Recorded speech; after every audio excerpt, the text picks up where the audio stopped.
presento, mi nombre es Fernando Lostao, soy el director gerente de la Fundación Cultural Ángel Herrera Oria, que es una obra de la Asociación Católica de Propagandistas, igual que otra obra que ustedes conocerán, probablemente la Fundación Universitaria San Pablo CEU, con sus colegios y universidades y obras diversas. Sin ir más dilación, voy a dar entrada al coanfitrión de este evento, que es a la editorial Ediciones Encuentro, en concreto su director general, Manuel Oriol, para que también les haga una breve introducción de un pequeño saludo. Bueno. Como ha dicho Fernando, este libro se publicó, Mi deseo es la ley, de Gregor Pupink. Aquí tengo el ejemplar. Se publicó en marzo de este año. Yo diría que este es un libro, como ha dicho Fernando, necesario en este momento. Me parece que lo que cuenta, lo que habla, lo que pone en la palestra es de plena actualidad, especialmente en España. Es un libro a la vez, diría, es un libro serio, es un libro argumentado, no es desde luego un panfleto, no es un libro sin razones, sino al contrario, aporta buenas razones basadas en jurisprudencia, basadas en una reflexión serena, que yo creo que es muy necesario para el debate hoy en día. Y es un libro que aclara mucho sobre un tema sobre el que todos tenemos muchas ideas, pero muy confusas. Me parece que el libro de Pupink sirve mucho para orientar en un momento de gran confusión. Muchas gracias, Fernando, por la invitación, por la presentación y por la oportunidad de participar en este debate sobre un libro tan importante como el de Gregor Pupink. Los derechos humanos, que nacieron como vacuna frente al totalitarismo, se están convirtiendo en la herramienta de un nuevo totalitarismo. Decimos que los derechos humanos fueron relanzados en el 48, en la segunda posguerra. En realidad es una noción bien anterior. Los derechos humanos son formulados a partir de los siglos XVII, XVIII y son concebidos por los filósofos como derechos naturales del hombre. Yo sostengo que la idea de los derechos humanos es la encarnación moderna del derecho natural, la manifestación, una modulación moderna de la idea del derecho natural. Los derechos naturales del hombre son derechos que se tienen por la mera pertenencia a la especie humana. Me complace mucho hablar con ustedes esta tarde desde Estrasburgo para reflexionar juntos sobre el desarrollo de los derechos humanos. Agradezco a mi editor y a la Fundación Ángel Herrera Oria por organizar este evento online. También me complace mucho que esté aquí el profesor Contreras. Cuando ya han pasado 70 años de su Declaración Universal, los derechos humanos han invadido el imaginario político y el universo jurídico. Han revolucionado las instituciones, tanto las nacionales como las internacionales. He impuesto una moral universal centrada en los derechos individuales, a través de una trama cada vez más apretada de una red de instituciones encargadas de garantizar su respeto en cada ser humano.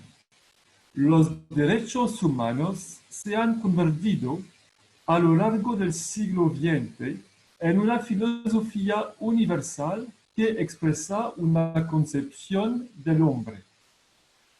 Este libro analiza la transformación de esta concepción del hombre a través de la transformación de sus derechos. Para ello, compara la intención original de los redactores de la Declaración Universal, tal como aparece en los archivos de 1948, con la interpretación evolutiva que han hecho de ellos después las instancias internacionales.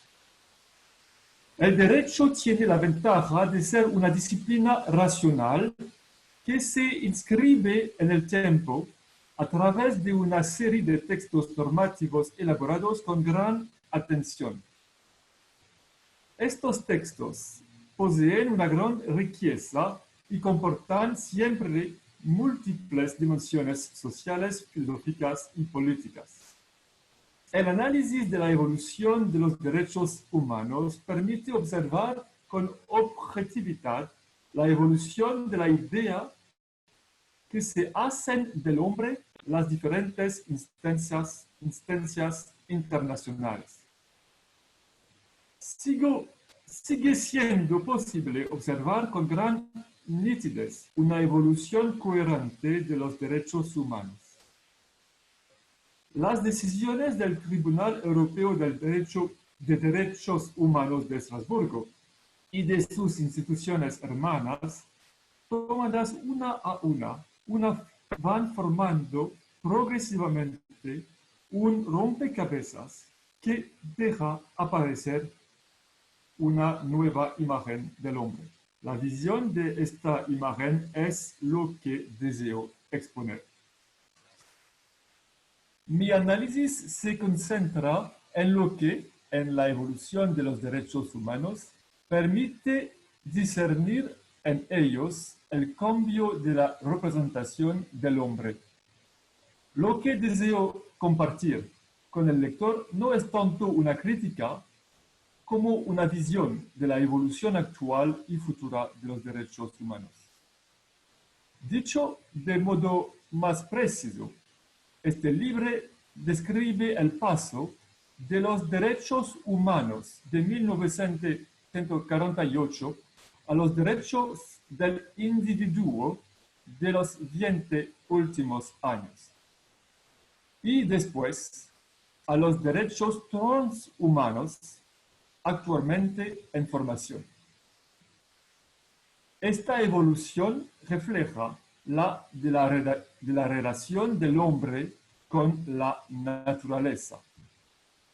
Mientras que los derechos humanos de 1948 reflejaban derechos naturales, la afirmación del individualismo ha generado nuevos derechos antinaturales, tal como el derecho a la eutanasia o al aborto, que conducen, a su vez, a la aparición de derechos transhumanos, que garantizan en nuestros días el poder de redefinir la naturaleza como el derecho a la eugenesia, al hijo o al cambio de sexo. Yendo más al fondo, esta evolución atestiga una transformación profunda de la concepción de dignidad humana, que tiene a ser reducida exclusivamente a la voluntad individual o al espíritu por oposición al cuerpo, que considera toda negación de la naturaleza y de sus condicionamientos como una liberación y un progreso. Por último, este libro muestra cómo los derechos humanos actuales acompañan el transhumanismo y trabajan en favor de la superacción de la democracia representativa. Más allá de todo esto, me pregunto por el que merece ser protegido en el hombre, por aquello en lo que reside nuestra humanidad. L'objectif de ce livre est de comprendre la transformation des droits de l'homme et part d'un constat simple. Les droits de l'homme sont aujourd'hui effectivement l'univers politique et idéologique dans lequel le monde occidental vit. Cet univers est de plus en plus puissant au plan juridique et politique. Et les droits qu'il affirme sont souvent, en matière de vie privée, radicalement opposés à la conception qu'avaient les rédacteurs des grands textes internationaux en 1948. Très simplement, l'une des interrogations au départ a consisté à chercher l'explication de ce renversement de perspective sur les droits de l'homme. Comment le droit à l'euthanasie peut aujourd'hui être promu alors qu'il était radicalement opposé aux droits de l'homme de 1948. De même, comment l'avortement peut être promu comme une liberté fondamentale alors que dans la conception de 1948, c'était évidemment exclu. Donc le livre, au départ, cherche à comprendre ce renversement de valeurs. L'aspect le plus important du livre, de comprendre cette transformation de la pensée des droits, de la philosophie des droits, de l'idéologie. Le deuxième aspect du livre consiste à comprendre au plan de la structure des institutions, comment progressivement les instances de protection des droits de l'homme développent une forme de magistère moral à prétention universelle qui s'impose sur les États. Donc le deuxième aspect du livre est plus d'ordre institutionnel et politique, comprendre ce que j'appelle la gouvernance mondiale par les droits de l'homme. Les droits de l'homme ont deux composantes. Il y a d'une part la composante morale. Les droits de l'homme sont un ensemble de normes morales, mais il y a aussi une composante politique parce que les droits de l'homme doivent, depuis la Seconde Guerre mondiale, s'imposer aux États. L'objectif, donc, la raison pour laquelle donc, ces deux aspects sont importants, c'est que la nature même de la pensée des droits de l'homme, de l'idéologie des droits de l'homme, implique de s'imposer aux personnes. Il y a deux aspects, on peut dire, essentiels dans la pensée même des droits de l'homme. C'est fondamentalement la primauté de la personne sur la société. C'est là l'idée fondamentale des droits de l'homme. Et cette idée fondamentale a pour conséquence, précisément, la domination de l'ordre juridique national par les droits de l'homme, afin de garantir la supériorité des droits de l'individu sur ceux de la société. L'aspect était présent de façon structurelle lors de la création des institutions de protection des droits de l'homme après la Seconde Guerre mondiale, puisque l'objectif était de créer un nouvel ordre moral universel qui peut dominer l'ordre juridique positiviste propre à la modernité, qui avait rendu possible les lois des États tels que l'Allemagne ou les pays communistes, dont le droit positif était complètement devenu immoral. Donc l'objectif des droits de l'homme, c'est de mettre la moralité au-dessus du droit national et de donner une force juridique à ces normes morales supérieure au droit national, c'est-à-dire la force juridique du droit international. Pour instituer cet ordre moral international, mondial, garanti par des juridictions ou des instances internationales, comme la Cour européenne des droits de l'homme, la question reste de savoir quelle est la compréhension, la conception que l'on se fait de l'homme et de la morale. Ce qu'on observe, c'est que le contenu des droits de l'homme a évolué parce que la conception de l'homme a évolué fortement depuis 1948. Toutefois, le cadre institutionnel supranational, lui, est resté en place et s'est même renforcé. Et impose aujourd'hui, de plus en plus, une conception très spécifique de l'homme aux législations nationales. Entre las cosas muy interesantes que ha explicado Gregor aquí oralmente y que están también en su libro, es que la evolución de los derechos humanos refleja la evolución de la concepción general de la naturaleza humana o la forma en que el hombre se entiende a sí mismo. En los últimos 80 años ha cambiado mucho la autoconcepción de la especie humana, ¿no? La antropología dominante, por así decir. La declaración de 1948 fue hecha por legisladores que todavía creían en la naturaleza humana. Creían en la naturaleza humana, al contrario, consideraban que los derechos humanos de algún modo derivaban de la idea de naturaleza humana. Aunque es cierto que la Declaración Universal no aborda la cuestión del fundamento de los derechos. Los autores de la Declaración consiguieron ponerse de acuerdo en la enumeración de derechos, el contenido de la tabla de derechos, no en la razón por la cual los hombres tienen esos derechos. Además, lo dijo Jacques Maritain en aquella famosa afirmación, ¿no? Nos hemos puesto de acuerdo sobre estos derechos con la condición de que no se nos pregunte su porqué. Un naturalista, por supuesto, diría que el fundamento de los derechos humanos es la naturaleza humana. Una expresión menos comprometedora que ha cobrado carta de naturaleza y ha sido la más frecuentemente citada en el derecho internacional de derechos humanos a partir de 1948, es la de dignidad humana. Dignidad humana.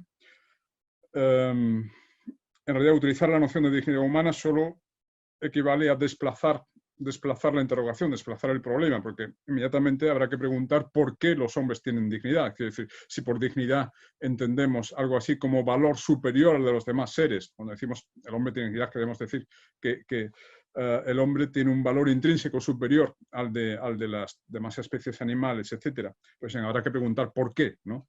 Y aquí caben dos respuestas posibles. Caben dos respuestas posibles, dos concepciones posibles de la dignidad humana que se corresponden con dos concepciones metafísicas o dos cosmovisiones. Una sería la cosmovisión teísta, el cristianismo sería una variante del teísmo, ¿no? Es decir, la metafísica según la cual la realidad última, la realidad absoluta, es una mente. Es decir, el mundo material fue creado por un espíritu eterno, por una inteligencia eterna.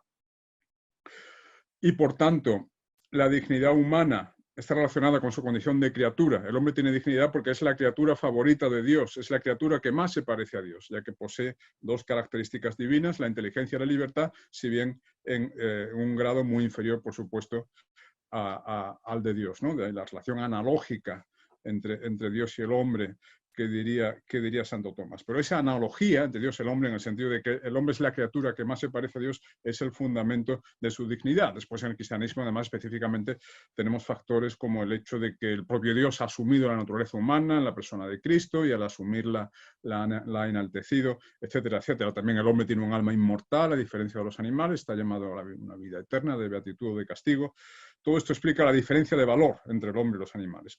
Bien, la cosmovisión rival sería la cosmovisión materialista, según la cual la realidad última no es la inteligencia creadora, sino la materia inerte, la materia no pensante. Y al contrario, es la inteligencia la que ha resultado de una larga evolución regida por el azar cósmico, es decir, no se corresponde con ningún plan, una evolución ciega de la materia en permanente complejización ha conducido a una especie con un cerebro muy complejo, muy circunvolucionado y que es capaz de funciones intelectuales que no están al alcance de otras especies animales. Y en eso consiste solamente nuestra superioridad. Nuestra superioridad consiste en que tenemos inteligencia y libertad. Pero esa inteligencia y libertad no nos viene desde arriba, como en la cosmovisión teísta. No la recibimos desde arriba. La recibimos, digamos, desde abajo, desde los estratos inferiores de la materia y de esa evolución ciega, producto del azar y de las mutaciones bioquímicas, mutaciones aleatorias, etc. Y hay mucha diferencia entre una perspectiva y otra. Si recibimos nuestra dignidad desde arriba, eso significa que es un don y que tenemos que agradecer ese don y vivir a la altura de ese don. Este es un don que implica una responsabilidad. Dios nos entrega la inteligencia y la libertad no para que hagamos lo que nos dé la gana, sino que para que las utilicemos correctamente y libremente podamos santificarnos y hacernos dignos de la felicidad que Él nos reserva en el cielo, digamos, ¿no? Digamos, la libertad no es un fin en sí mismo, la libertad es un instrumento para el perfeccionamiento moral del hombre. En cambio, en la perspectiva materialista, la dignidad le llega al hombre desde abajo, Por tanto, es como si nos hubiera tocado la lotería cósmica, lo expresa muy bien Pupin, que el hombre es un primate con suerte, ¿no? Para el materialista, el hombre es un mono con suerte. Nos ha tocado la lotería de la evolución cósmica ciega. Y como no tenemos que agradecer ese don a ninguna instancia superior, lo utilizamos como nos dé la gana. Y de ahí un poco lo que decía antes, la autonomía individual absoluta como el valor supremo de nuestra cultura. Nuestra cultura que da por válida implícitamente la cosmovisión materialista. Por eso los constituyentes de 1948, los autores de la Declaración, todavía creían en la naturaleza humana, y cuando teorizaban la libertad y consagraban una serie de libertades, libertad de religión, libertad de pensamiento, libertad de expresión, siempre tenían esta libertad dentro del marco de la naturaleza humana, no era libertad para atentar contra los límites de la naturaleza o para transformar la propia naturaleza humana. Tampoco era técnicamente posible en aquella época. Ahora el desarrollo de la tecnología abre ante nosotros posibilidades vertiginosas de autotransformación de la naturaleza humana. Podemos alterar nuestro ADN, podemos, por ejemplo, el bebé a la carta, el poder seleccionar las características del hijo por nacer, es algo técnicamente posible, o si no lo es ya, lo será muy, muy pronto, ¿no? Entonces, ya digo, desde la cosmovisión materialista, la dignidad humana estriba no ya en respetar la naturaleza humana, sino al contrario, en utilizar mi libertad para, por eso el libro de Pupin se llama Mi deseo es la ley. La única ley es la voluntad. Decíamos antes que el materialismo pone lo específicamente humano, las cualidades que explican el plus ontológico, por tanto el plus de valor del hombre respecto a los animales, en la inteligencia y la libertad. Pero al final es más la libertad que la inteligencia, porque la inteligencia es el reconocimiento de la necesidad. Cuando comprendo que 2 y 2 son 4, comprendo la necesidad de esa verdad, ¿no? Comprender una verdad significa aceptar su necesidad. La verdad es el resplandor de la necesidad, decía Nicolás Gómez Dávila. La inteligencia busca someterse, ¿no? Comprender algo es someterse a la estructura objetiva de la realidad. Al final, para el materialismo contemporáneo, la dimensión específicamente humana, la que define el hombre, la que le confiere su dignidad, no es tanto la inteligencia como el deseo. El deseo desligado de la inteligencia. Es el deseo que no acepta someterse ya a ninguna estructura objetiva de la realidad. Y esto es también un aspecto totalitario. Ya termino con esto. La gran obra de Orwell sobre el totalitarismo, 1984, en las últimas páginas, se nos explica que 2 y 2 son 5, si así lo decreta el Gran Hermano. Si así lo decreta el Gran Hermano, ¿no? Es decir, la voluntad totalitaria del dictador prevalece sobre la estructura objetiva de la realidad. Pues bien, el nuevo totalitarismo soft de nuestra época no es ya que 2 y 2 sean 5, pero por ejemplo, Pepe es Pepa, si así lo decreta Pepe. Si Pepe desea ser mujer, aunque sus cromosomas sean XY y aunque Pepe tenga genitales masculinos, Pepe es Pepa. Entonces, en esta, ¿cómo llamarlo?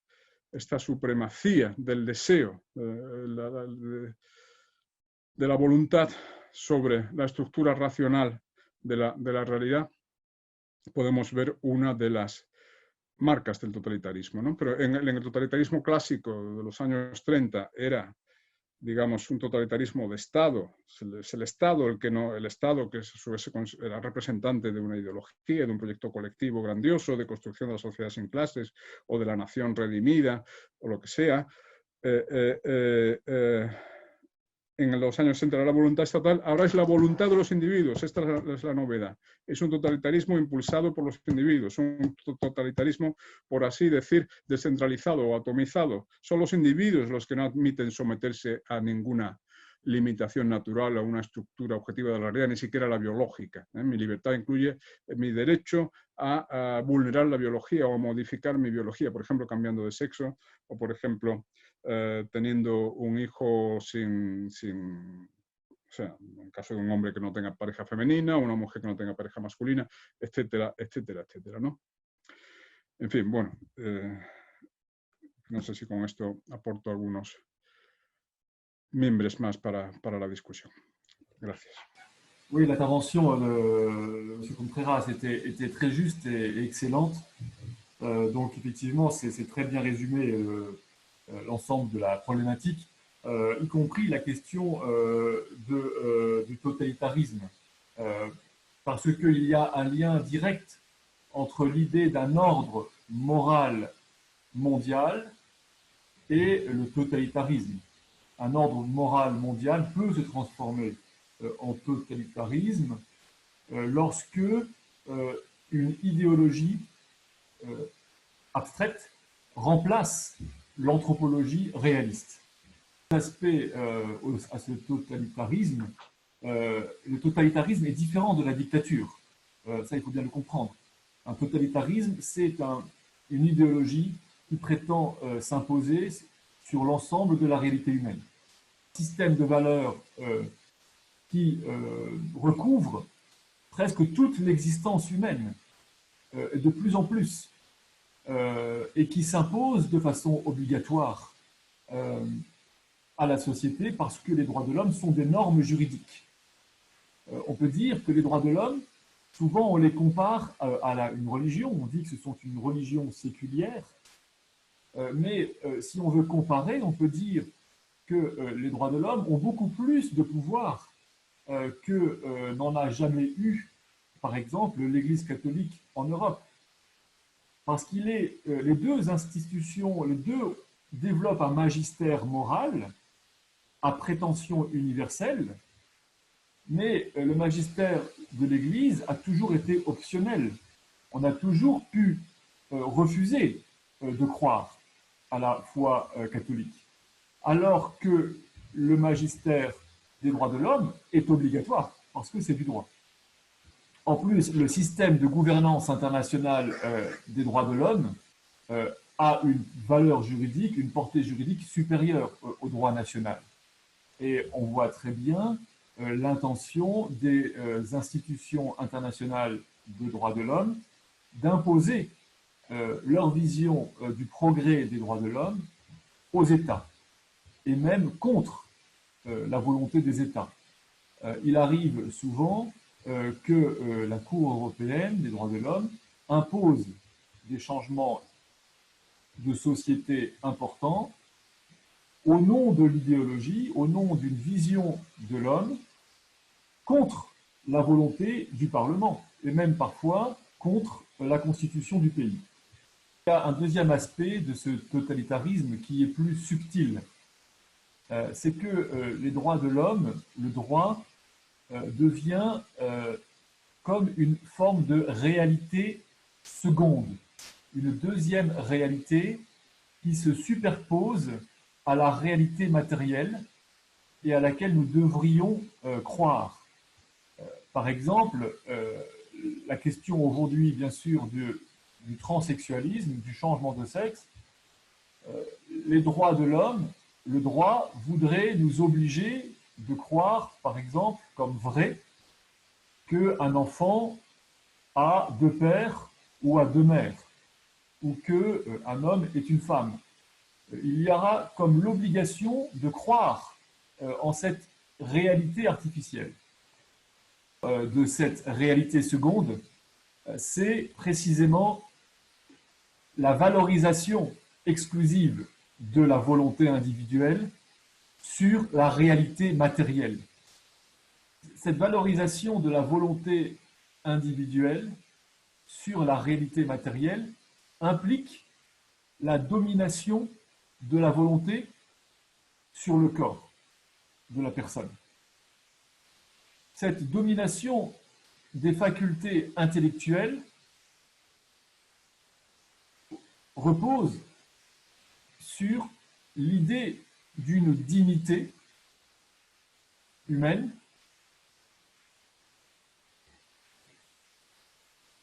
exclusivement spirituelle ou intellectuelle, par opposition au corps. Gracias. Yo creo que nos quedamos siempre con la sensación de que hay mucho más que desarrollar, pero creo que tenemos que dar paso a las preguntas del público, de la gente que nos está escuchando. Las voy a plantear dos preguntas al mismo tiempo para que cualquiera de los dos respondáis a cualquiera de ellas y así abreviamos, intentamos mantenernos dentro de un tiempo razonable. La primera pregunta, ¿podrían ahondar más sobre el transhumanismo como etapa evolutiva actual? ¿Qué papel juega en la interpretación de estos nuevos derechos humanos la justicia de los tribunales comunitarios y del Consejo de Europa? ¿Es claramente parcial en favor de ellos? Sur la question du transhumanisme, il faut bien comprendre et savoir que la pensée transhumaniste est un prolongement de la pensée évolutionniste. C'est la même pensée, sauf que le transhumanisme, c'est l'évolution dans le futur. La dignité de l'homme réside dans l'émergence de l'intelligence à partir de la matière et de la vie, alors, comme le pensent les évolutionnistes, alors la dignité de l'homme augmente avec son évolution. La dignité de l'homme augmente proportionnellement à sa spiritualisation, à sa libération à l'égard du corps et de la matière. Et c'est ça la pensée transhumaniste. Chaque nouveau droit qui affirme une forme plus forte de domination de la volonté sur le corps est comprise comme un progrès. Et le transsexualisme est un exemple de cette domination de la volonté sur le corps. Voilà. À l'opposé de cette vision transhumaniste, il y a l'idée que le bonheur de l'homme ne consiste pas à essayer d'asservir son corps et la matière, mais au contraire à essayer d'accomplir sa nature humaine de façon harmonieuse. Alors on peut comprendre que les droits de l'homme, l'évolution des droits de l'homme n'est pas une protection contre le transhumanisme, mais au contraire accompagne le transhumanisme en reconnaissant progressivement des droits, parce que les droits de l'homme, aujourd'hui, sont l'instrument social par lequel la société définit l'homme. Donc, si l'évolution de l'homme doit aller vers une transformation du corps, eh bien, les droits de l'homme servent, le discours des droits de l'homme sert à rendre socialement présent ces transformations.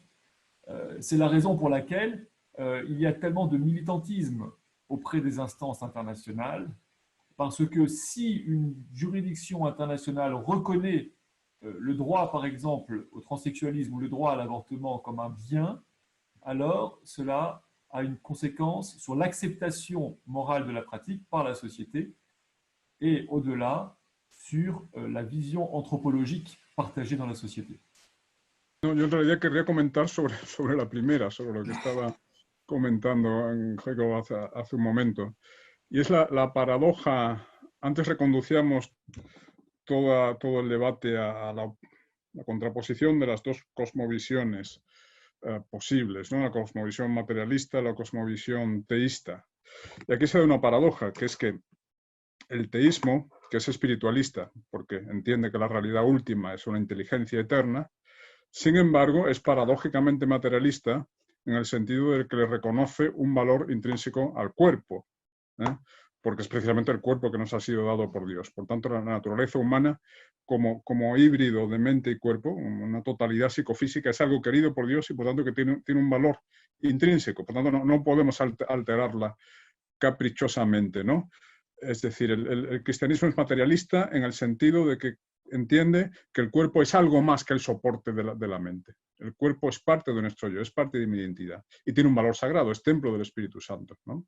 Además, el dogma de la resurrección de la carne en el credo católico. La carne está llamada también a la eternidad. Y el materialismo es paradójicamente espiritualista en el sentido que acaba de explicar muy bien Hegel. Es decir, porque aunque la realidad última sea la materia, sin embargo, la realidad específicamente humana lo que distingue y eleva por encima de los demás seres al hombre son sus características mentales. Y el cuerpo es simplemente un soporte de la mente. Es decir, detrás de este materialismo contemporáneo hay toda una tradición de rechazo del cuerpo y de desvalorización del cuerpo que se remonta a Platón y los neoplatónicos y los gnósticos, etcétera, ¿no? El cuerpo entendido como un simple soporte de la mente, o bien como una especie de pasta que podemos remodelar a nuestro arbitrio. Y que en todo caso, en el cuerpo no hay inscrita una legalidad, una normatividad. El cuerpo no es normativo, la biología en general no es normativa, no estamos vinculados por la biología, podemos alterarla según nuestra libre voluntad. Y por eso el paroxismo de la evolución del perfeccionamiento humano se alcanzará cuando nos desliguemos definitivamente del cuerpo, quizás. Y el transhumanismo va un poco en la dirección de la descorporización y la desmaterialización. Y ya hay futuristas y transhumanistas que afirman que en algún momento será posible transferir la mente humana, por ejemplo, a un soporte informático, que mi mente sea un programa de ordenador que sobrevivirá a la descomposición de mi cuerpo, ¿no? Es la forma de inmortalidad que nos prometen algunos transhumanistas. En todo caso, ahí está la misma lógica de desmaterialización e identificación de la dignidad humana con, digamos, la espiritualización y la liberación respecto a la materia, la liberación respecto al cuerpo, como hemos explicado muy bien antes. Pues muchas gracias por este diálogo, yo creo que interesantísimo, con muchísimas, en fin, muchos puntos que cada uno deberemos pensar, meditar, reflexionar. También recordando la lectura del libro de Gregor Pupink, Mi deseo es la ley, los derechos del hombre sin naturaleza. Por mi parte, solo agradeceros vuestra presencia, a todos los asistentes, y darle la palabra a Fernando para cerrar este acto. Muchas gracias. No es lo mismo, ¿verdad? Creo que el acto ha quedado muy interesante, muy bonito, pero no es lo mismo que si lo hubiéramos hecho presencialmente. Entonces yo creo que queda aquí la invitación hecha a Gregor de que cuando esto pase puedas venir a España y podamos hacer el acto, podemos contar con tu presencia para un evento semejante a este. Probablemente tendremos problemas todavía mayores de los que hoy vivimos y por supuesto contando con Francisco José para mantener este diálogo en persona en cuanto sea posible. Pues muchas gracias y buenas noches a todos.